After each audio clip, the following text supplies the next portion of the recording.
Welcome to Wild and Exposed, your number one adventure, nature, and outdoor photography podcast. Wild and Exposed is hosted by Mike Mauro, Ron Hayes, Jason Loftus, and Mark Raycroft. Thanks for tuning in.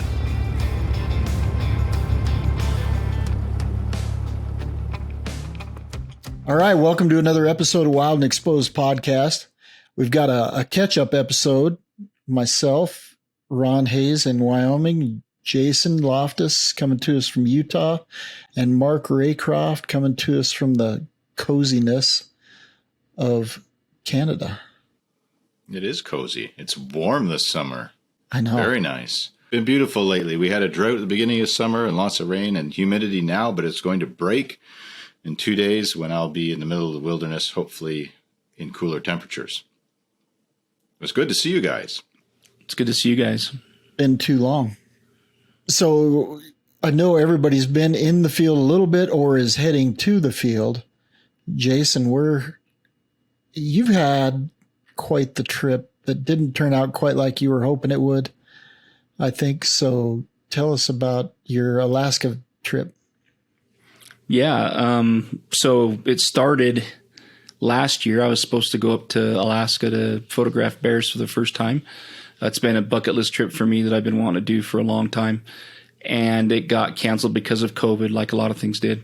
So I rescheduled for this year and was really looking forward to getting up there and, getting engaged with the bears. We felt like we had planned a good trip. We scheduled 7 days in Kodiak, and we're planning on trying to do 3 or 4 day trips over to Katmai from Kodiak. And we're going to spend our other time, just there locally chasing any local bears and photographing other stuff that's there in Kodiak to photograph and take advantage of. So we left on a Friday night with some delays, got into Kodiak late Saturday, and we were supposed to go out on Sunday and Monday, but we weren't able to get out because of weather issues. And that's one reason why, I guess, when we talk about this more, kind of a pro tip, I guess, whatever you want to call it, but I would definitely give yourself some time in your trip, whatever you decide to do, for weather, because you may or may not be able to go out on the day that you had scheduled due to weather. So with us giving ourselves 7 days, I felt like that gave us a good, buffer for weather days and such. Anyways, the first 2 days we weren't able to get out. We finally got out on Tuesday and went over to Hallow Bay and spent a great day over there with the bears. About halfway through the day, I started to not feel that great.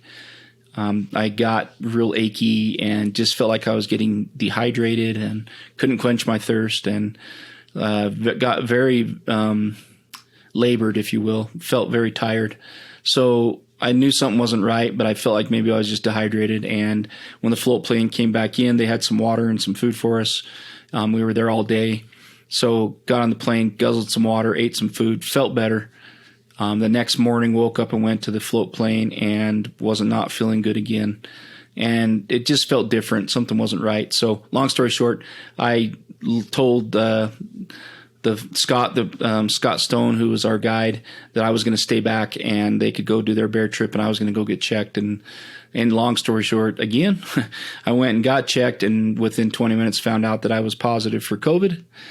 And that meant that I had to figure out a way to quarantine for 10 days there in Kodiak, because I could not get on an airplane for 10 days until 10 days after I had tested positive.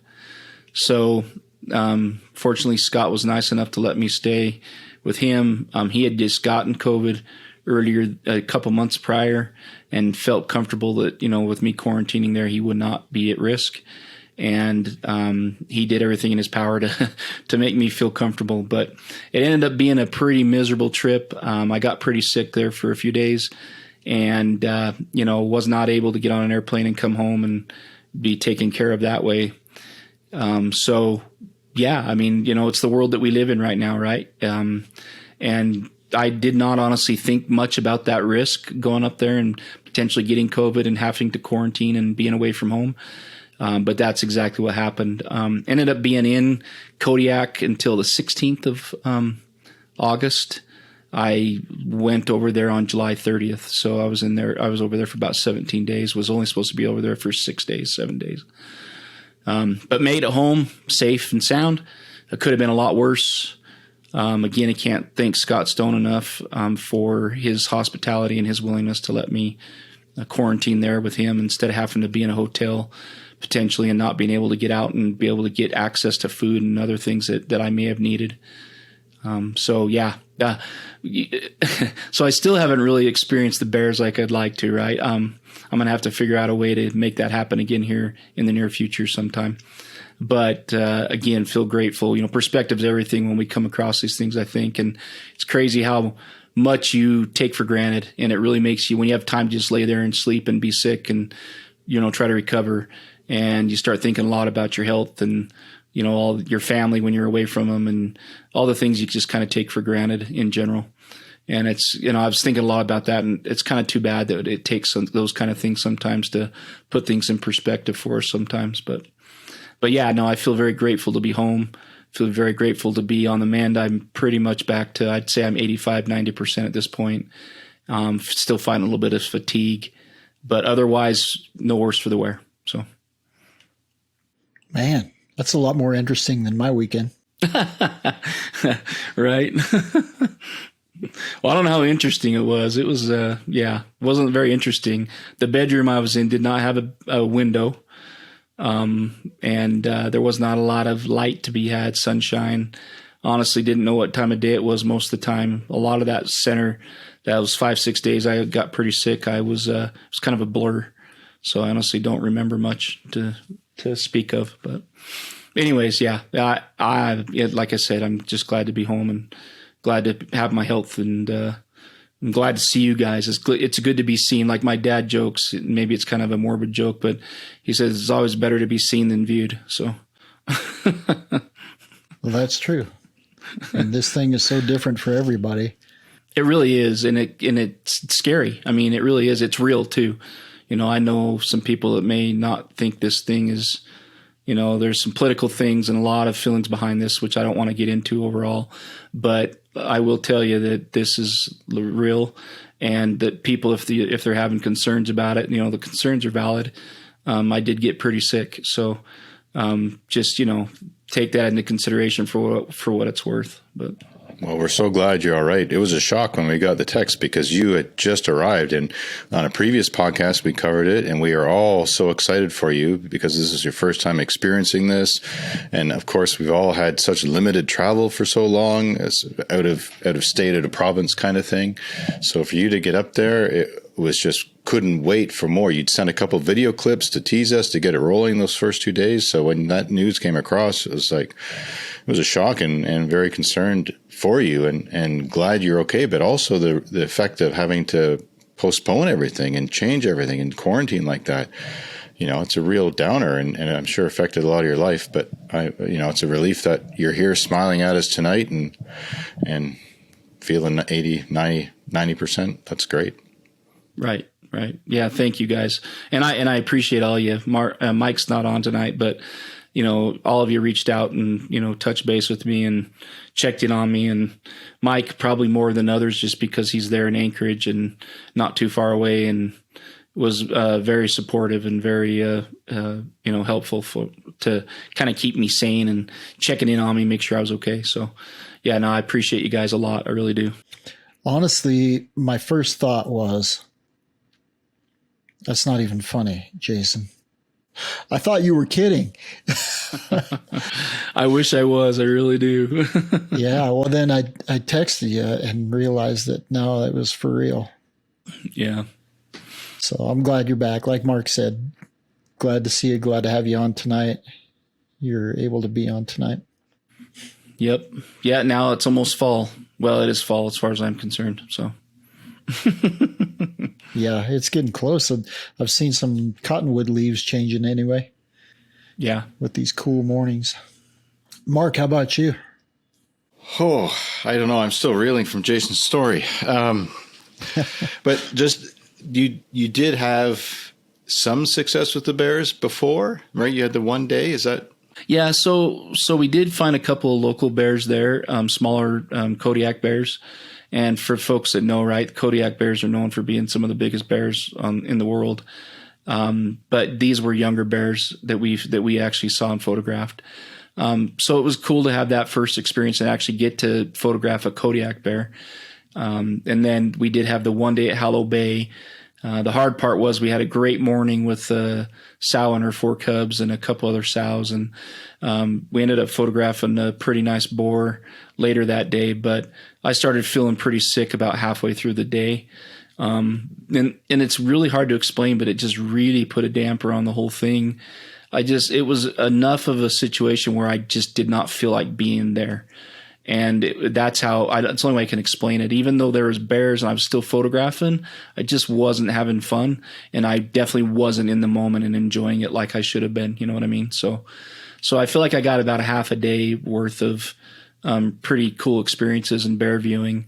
And then it just, it went downhill from there. So hopefully next year. Is that the plan? That's what I'm thinking. I mean, there's other options than that. Like I said, there's the camping option. There's the boat option, which was just talked about in a recent podcast. Mike and Drew had a lot of discussion about that. Yeah, there's a lot of ways to approach the bear viewing, which has all been covered many, many times. But I just need to decide now how do I want to do it. I feel like at this point I could maybe even just get up to Anchorage and even if I could go up there for moose at some point or something, like velvet moose next summer or something, and jump over to Kodiak for 2 or 3 days to try to get a couple of Katmai days in or something. I think it's very doable to make it happen at some point. So I'm not too upset. I'm perspective's everything, and I'm just happy to be okay and healthy. Mm-hmm. So totally. It's enough about me. No, because it was such an exciting adventure for you to be on, and in such an emotional swing and a physical challenge to go through what you did. And you summarized it wonderfully in as far as you had the good fortune of regaining your health on your own, but also the perspective, as you point out, that it gives you and the gratitude for other things. I mean, when we do get really sick, and I know this podcast isn't about illness or health, but there have been times when I've been knocked off my feet. It's like, wow, I don't, as much as I'm not taking every day for granted necessarily, but taking one's health for granted is so easy to do, right? Yeah, absolutely. Ongoing. We think we can just keep moving and doing whatever we believe we're capable of. So it does put that in limelight for us. But here I feel like it's been such a challenging and fun year for marketing that I'm processing 7 thoughts at once in my mind, and it's just been too much going on. But it's been good as well as challenging. So I haven't been traveling yet as much as I would like to have been. It just hasn't lined up. So I've just been working in Ontario and around here in day trips or multi-day trips in the area for wildlife and nature stuff, and leaving on one tomorrow. A lot of packing to do. We've talked about it before, but this will be my first, embarrassed to say, it's the end of summer, like next week. This is pathetic. But my first big interior trip into Algonquin for the year, and it'll be a good kickstart to get things going, transitioning to autumn trips that are coming up. But it'll be fun to get in with hearing the loons and the stars, and apparently the route we're going we're passing 2 of the biggest waterfalls in the park, so that'll be fun to see and document and film some of that. And I'm taking my cousin Joshua, who I'm very close to, but because life is busy, haven't had a lot of time with, and really no one-on-one time. So he's sharing my canoe with me. So I'm really looking forward to that bonding and catching up. He's got 2 young children. He's got a busy life. So it'll be nice to unplug with somebody that I care about so much for those days as well. And then my good buddy Bill and his teenage son Aiden are of course coming along. So I'm charging up all the action cameras and phones and getting all that going. I am borderline, I'm just saying this, but borderline depressed on how slow the gear is being delivered when you order it these days due to the delays and hang-ups.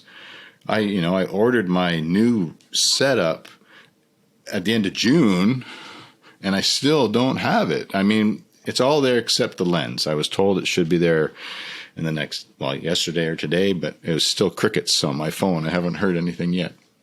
But I can't wait to try that. 100 to 500 that you're waiting on?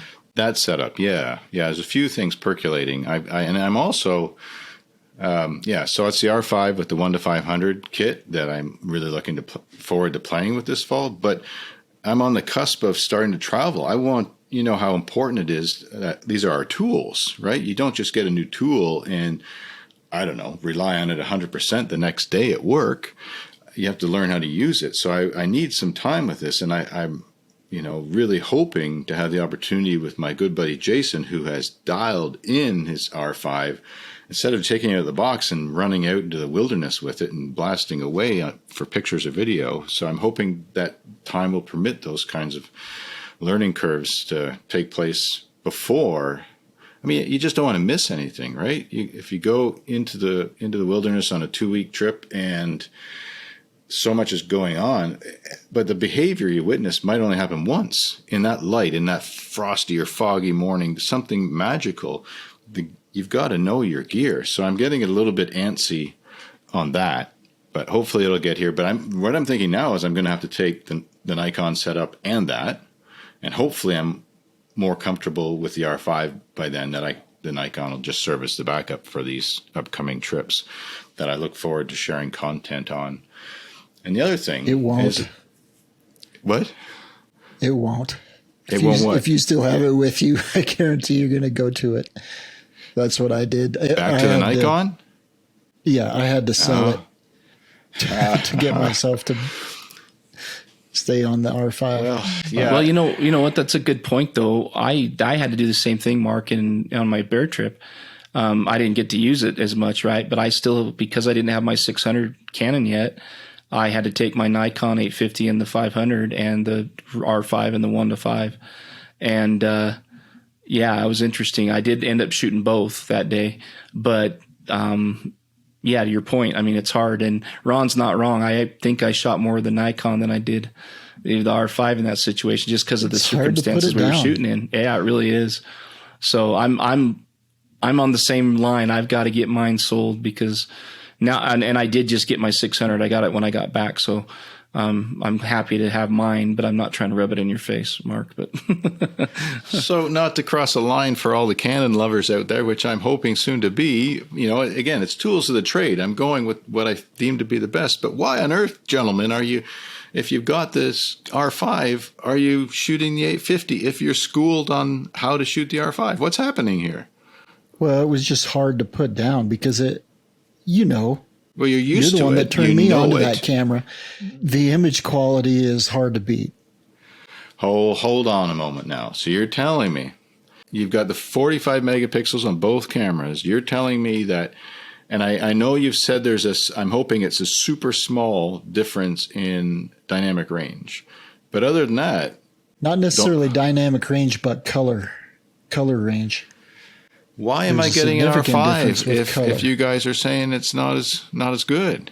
Listen. All right. Sorry. Throw it out there. No, bring it. The only reason I took my 850 is because I really like shooting with the prime, as we've had this conversation. I have no problem at all with shooting my R5 and my 1 to 500. It is my go-to setup now. But when I want to shoot with a prime, that I didn't have another option. So for me, it was really just that simple. Now that I have my 600 RF, I've got to consider what my secondary body is going to be. And that's, that's in time. Can I wait that long? Right. And so I might end up getting me another R5 for the short term. But anyways, that's the only reason why I have 100% sold and bought into the R5 setup, and it is good enough 100% to make the shift, in my opinion. But there are some small differences. Ron's not wrong. I mean, I still will say, as far as a picture quality sensor, I really still, and I don't know, I can't compare it to the A1, but I believe other than that, potentially even including that this 850 sensor is still the best photography sensor on the market. And I just don't have any experience with the A1 to be able to say otherwise, but That's just my opinion. And there's small differences, right? Like Ron said, color range and some things like that. But you'll be totally happy with it. I mean, I haven't had any problems. You do want to get it in your hands a little bit, though, because it is a little bit different to run, and then customize the settings to the way you like them, which you can do with every button on that camera. You can customize its function, so you can set it up basically to mimic exactly the way you had your D850 set up. The one thing that I would say, the other thing besides the color, is I've had some issues with chromatic aberration. So especially where you've got a flat sky or a harsher sky, and then you've got a horizon line, there's significant chromatic aberration on that, right on that line. You'll have a purple line that runs through it on occasion. And it's not every shot, but I've seen it a lot lately. All right. Okay, and the last question I have on the stress of Nikon and Canon switcheroo, do you find with the difference in color on the Canon sensors that you actually spend more time in post color correcting to get it to where you want versus the Nikon? Sometimes. Yeah, I would agree with Ron. Sometimes, but for me, it's more like it took me a couple months to get used to the difference. And then when I figured it out, for the most part, I felt pretty confident with, my editing was pretty close to what it was before, but there are times when I struggle with some of the color, the way the sensor reads the color and what I'm trying to get from it. Right. And I feel like it's more sensitive to nailing your exposure to get the colors. When Nikon was more forgiving that way for sure. So. Wow. So much to dive into on this stuff. I mean, the technology is amazing, but I'll tell you what is totally different is that C70. It's a cinema camera, but it's got the dual gain output on the sensor, the same as what the R3 will have. And I think it's going to make a huge difference with the R3. So basically, we said one time that, Mark, you had mentioned the dual gain sensor because it was rumored to be on the R3 and didn't have a lot of information out. But I think we called it something else, and I didn't realize what we were talking about exactly. So that dual gain sensor, basically it shoots it two different ways. So it captures the detail in your highlights and it captures the detail in your shadows in the same shot. That's the dual gain. So you increase the dynamic range because it's capturing it two different ways. But the dual gain sensor is one that I think it will be a game changer for everyone as well at some point in time. Well, doesn't the A1 have that? And the R3, so much about it is tempting, except it's just a smaller sensor and isn't 8K. Can't produce 8K video, and was it a 24 megapixel sensor, somewhere like that? Isn't it mid-20s? Yeah, that's what I thought I heard. So I mean, I will never go back from the 40 some megapixel sensor because of the crop capabilities. Yeah, my challenge with the R3 is just the lower megapixels. I've gotten so used to shooting higher megapixels that I think it would be a real challenge for me to go that way personally. But quite honestly, I shot with 1DX and it was only 16. I believe 16 or 20. Well, for years and years, yeah. The D3, the D3S, and it's just so much D4, sharper. The 1D series has two processors in it, and one is dedicated strictly to the focus system. So the speed and accuracy of the focus in that camera is so much more advanced than the 5D series that you could get away with enlarging even, with a lower resolution because it was just that much sharper. I would say probably similar, Mark. I never shot with like a D4 or a D5, but I would say it's probably similar, right? No, I was I can't remember. It was a D4S I think I had. Is that right? D4, D4S. There was... Yeah, it was S. It went from the 3S to the 4S, I think. It was a great camera in so many ways, but the sensor, I prefer the sensor on the 850, hands down, personally. I mean, I haven't put them up and compared. I mean, I have enough files; it'd be easy to do, but I've never really zoomed into 100% with that in mind. But I find I get, even though it's a slower frame rate, I probably get more sharp images on the 850 than I did on those cameras. But Ron, you've been out recently, you said, and you had a trip. Yeah, I got extended on that project that I did earlier in the summer, trying to get some different footage, and I don't think it's going to happen. It was kind of pipe dream type footage.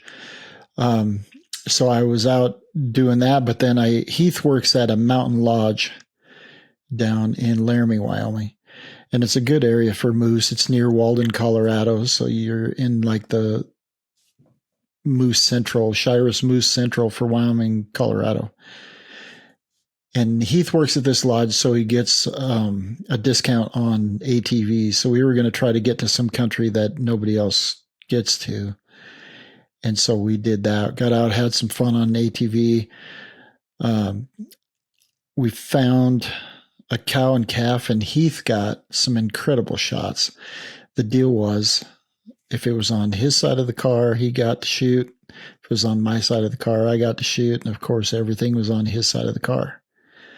So he got a spectacular, like, calf, almost looking like it's kissing mom. They both came up from feeding, and they kind of nuzzled a little bit and then went back and started feeding again. But Heath definitely took advantage of that shot. It was the first time he's used the R5.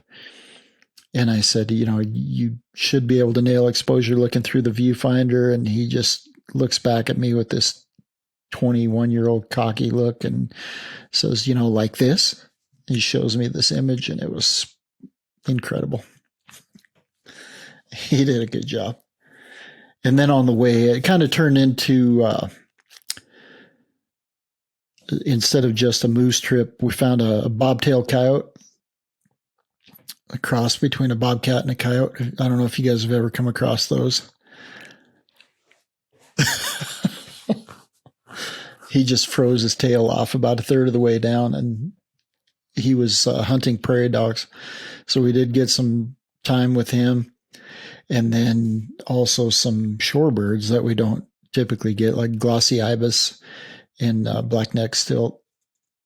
So I did get some reflection shots with those guys and spent a little bit of time trying to get some bird images. But the moose was, we found one bull and then that cow and calf, and that was it. But we had fun. It was great to spend time with him. He's been in Florida all summer. So to be able to go down and spend a little bit of time with him in the mountains. And we did get to explore a lot of where that big fire was last year. And just to see the little islands of life. He was, asking questions about fire behavior and that kind of thing. And just to see that little island of flowers here and there smattered throughout the burn. And then to see the areas that were coming back that, had the good green grass already from that burn. But there was a lot of completely scorched earth. It burned pretty hot through that whole fire. All that beetle kill. We talked about it last time we were in Alberta. There's a lot of beetle kill up there. And that's exactly what happened, is that dry fuel just burned so hot that it was scorched earth instead of doing what fire is supposed to do and regenerating.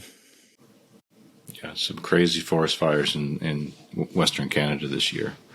And there's probably millions of acres that are beetle killed, that it's just a matter of time, unfortunately. At some point, something's got to ignite parts of that, but hopefully it can be staggered, right? And certain areas burn in certain years rather than most of it in one go. It's terrible. Colorado fire, they kind of got lucky because the winds were high enough that fire moved like 30 miles an hour. And so it didn't sit in one spot and just scorch everything. It did have a regenerative effect.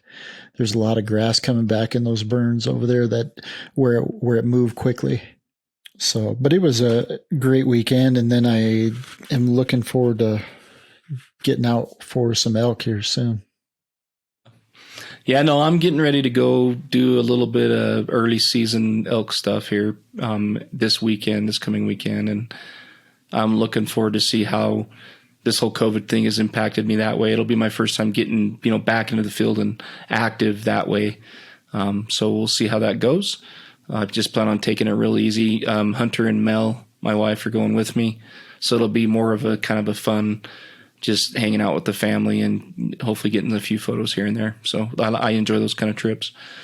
And then, mid-September hits and I've got some significant time for elk. And then I'm actually going to get back up to Anchorage at the end of the month or early October to go try to chase some rutting moose around. So should be a pretty good fall for me. I'm looking forward to getting, out there and getting back into the game, so to speak, especially with this new gear that I've got. Again, not trying to rub it in, Mark. But, and as soon as that R5 arrives, you just holler and we'll get her set up so you can go get playing with it. But yeah, no, it should be a really good fall. I'm looking forward to it. So we had a question come in, Mark, on the Wild and Exposed Instagram page. And I thought it was a pretty good one. It's something that we haven't really spent a lot of time on as far as private land. And let me just read it. So this is from David Leadingham. And David's question was, he was out exploring and down on what he thought was a public road. There weren't any signs that indicate no trespassing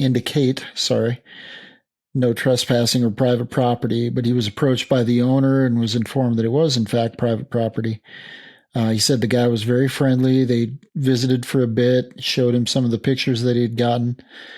So part one, how do you know if property is private versus public? Is there a good resource or app? And yes, there is. We'll talk about that.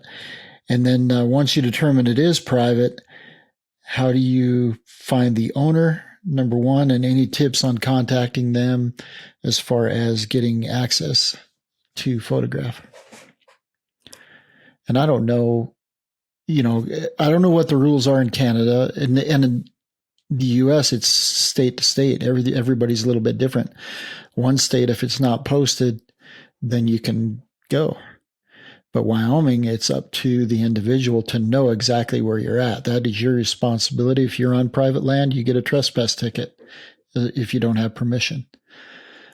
And so the app that I was going to talk about, Jason, what you were shaking your head, what do you use? I was just going to say, I think the rules, just for another example, I think the rules in Utah, or they used to be anyways, it's been a minute, but they are, as long as if it's agricultural, there's no need to post it. But otherwise, it's to be considered private.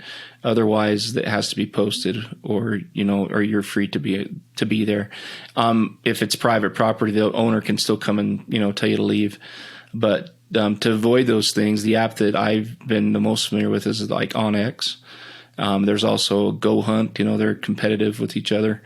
But a lot of hunters would use this same kind of app, and hunting with a camera, hunting with a bow or gun, right? So, same concept. You need to know where you're at. You need to know the boundaries. You need to know where you're legally allowed to be and legally not allowed to be. And those apps work great for any of the above. And they also they actually answer the second part of the question too, right, Ron, where they give you the landowner information and the contact information. And, that's actually a very cheap way to have all that data at your fingertips. And there's no question. And here's where I'll give you an example where it comes into play. Was actually using it to photograph a buck here in Utah, and was told that I needed to leave an area because I was on private property. And I knew for a fact that I was not on private property because I had the app. And the sheriff was called. Sheriff showed up. I showed him, where we were. The sheriff said, "Thanks, have a nice day." And I went on my business. So, it can come into play that way too, as far as sometimes people get a little, I don't know what the right word is, greedy, over possessive, whatever, and try to, post property that's actually not private. So it's good for that for that type of information too. But. Mark, did they have that for Canada as well? I'm not sure. I'm a little out of the loop here. I mean, I don't want to state the wrong information. I mean, we have a mixture of land here where there's parks and there's lots of private land, of course, through much of Canada, but there's a lot of government land, which is called crown land or state land equivalent, I suspect, that people have right to use and can camp on and explore. There's a lot of that, it's readily available to find those maps. The equivalent of the DNR, which is the Ministry of Natural Resources here, I think you can access them there, but there's likely online resources as well. And then other places like Newfoundland's mostly accessible land. And so I've never heard of, again, I could be misspeaking here, but on all my trips there of private land, people seem to be able to go and make use of the vast majority of the countryside there. Here, it's clear if it's posted, private land, that one wouldn't go on it. And I'd be happy to talk in length as far as, well, not too long, of course, but suggestions for approaching landowners. I mean, that's something that we've all had to do at times for various reasons. But I mean, I think it's very smart to, if there's a lot of private land where you are thinking of photographing, to be aware of those boundaries and have the planning in place to talk to the landowners, because I mean, obviously it's not a sure thing, but I'd be surprised if many landowners would have issue with photographers, if it's one person and they're respectful and approach in a kind way and offer them, if they get it, offer them a print or something. There's always ways to give back, right? And that forms a friendship, a relationship. And I mean, I've had many of those over the years with extensive tracts of private land where there was some give and take, but became like family with some of these people. The relationship starts right there with that first smile and greeting and request, and it doesn't hurt. Also, I suppose if there's no word of mouth, nobody in common that can introduce you, is to have some work with you, not just the camera, but some photographs to show on that first time you knock on their door, because then it gives some credibility to what you do, other than just having a camera in your hand, or have the camera in your hand when you knock on the door, not just empty-handed, because what are you really up to, right? I mean, there's enough people have suspicion nowadays. So if you have your camera with a telephoto and looks serious, that's one thing that gets their attention. So there's that proof, and then I would show them some work if you have it as well, and hope for the best. But yeah, and it's Google Earth for getting a perspective of land that way too is hard to beat. But I haven't tried those apps, guys, so I'm not sure. But it sounds like a fantastic recommendation. Yeah, that Onyx is dead on. It's held up in court in, I believe, every state. And so if it says you're good, then you're good. The one thing that you have to watch out for is in Wyoming, they're notorious for doing land swaps. So if there's a piece of private, they can technically trade it for a piece of state land. There has to be a public comment period and that kind of thing. So if you're Onyx, if you're not using the app, if you're using the card that goes in your GPS and it's not updated, then you can miss some of that. And it doesn't happen often, but it does happen. The online one, I believe that's on your phone, they update that constantly. It's like a 30-day turnaround from when the land swap is done to when it's updated on the app. And so you're pretty good to go. But I don't know if you have to have cell service to be able to access that if you're using the app. So if you've downloaded the most recent information, you can use it offline.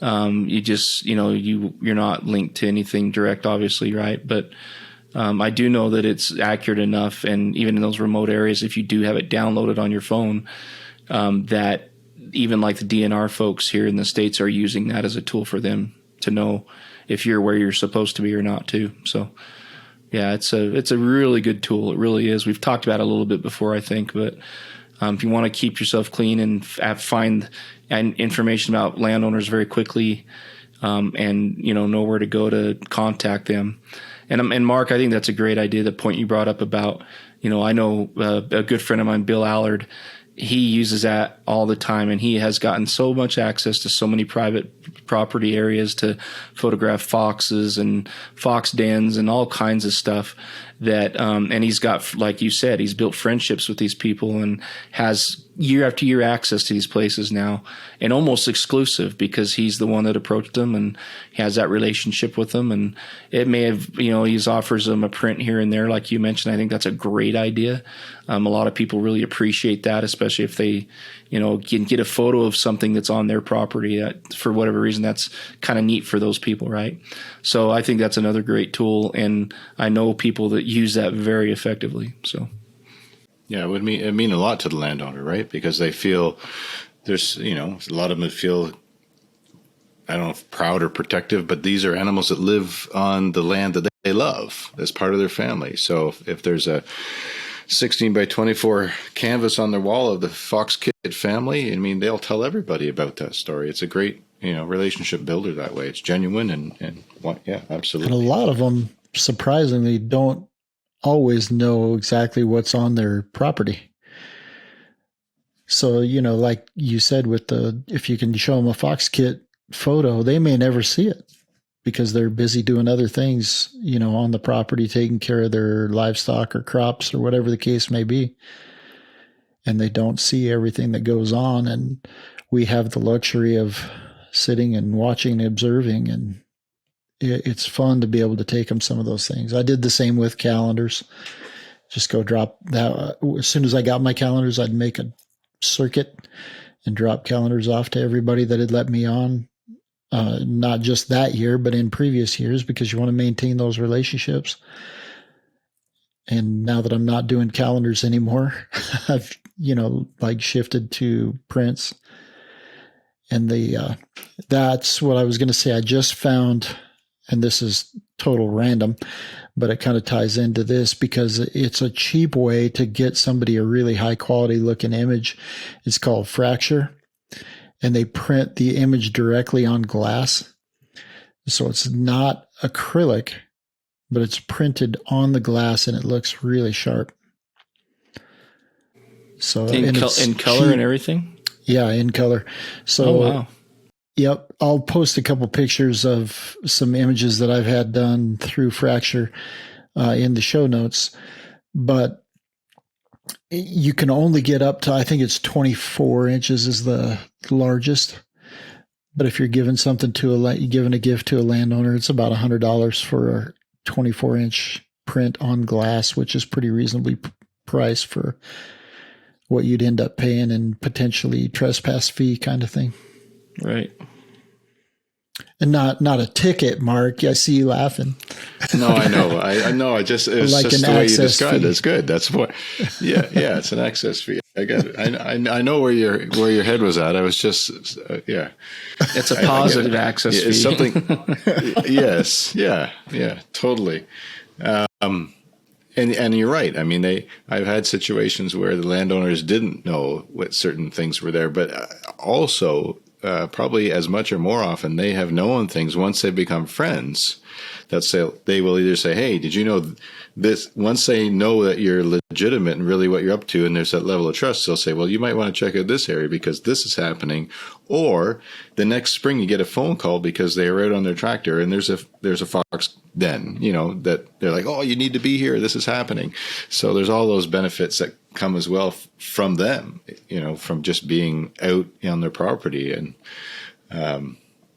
yeah, I was yesterday, I was talking to a landowner, and it just came out of the blue because she knows I photograph deer, and she says, "Well, I was just leaving the driveway, and there was this deer. It looked like he had a couch on his head. His antlers were so big he couldn't get out of my way between the trees." And I'm like, "Oh, really? Wow, sounds like an amazing animal to photograph." But she doesn't see him regularly. At this time of year, they're fairly predictable. So if they're appearing in a soybean field every evening, kind of thing, I don't know where he is, so I didn't investigate any further. But you just never know what'll come up. I can't wait to see the couch buck. Yeah. That is a great question, David. Thank you very much for hitting us with that. We've got a busy time of the year coming up. We look forward to bringing you some content from the field. If you see us in the field, make sure you stop us, say hello, and give us any feedback. Maybe we have a quick conversation and just get some shorts out there. No, it's fantastic. The audience keeps growing. It seems like every month and more interactions, and we are grateful and appreciate it. And the feedback is always welcomed. The questions like this one, keep them coming. We'll address them as readily as we can. And sorry, there was something else. What was I thinking a moment ago? Oh, yeah, with Precision Camera, our sponsor. That shouldn't be far off my mind when doing a podcast. I think this will air in time. It's still going with this promotion that they have for a GoPro 9 camera and a kit with the Wild and Exposed kit. Now, I don't have the numbers right in front of me. It's normally like 400 and something, but we get with the Wild and Exposed promotion, if you're interested in getting an action camera, a GoPro 9 with different mounts and setups, Precision Camera has an awesome bundle deal on right now where you save $140 at checkout. So you don't see this when you log on. You can find the link through our website at wildandexposed.com. You'll find it frequently on our Instagram page. You can also go to Precision Camera and you can find it there at precisioncamera.com in Austin, Texas. But when you go to the initial page, you see the full price. But when you go to checkout, you put in We GoPro, Wild and Exposed, WEGOPRO, all capitals. I don't know if that's important, but that's how I put it up, or we put it up on social media. And it takes the $140 off, and I think it becomes a total of $339 for the bundle, which is one heck of a deal. And many... it's cheaper than the camera is.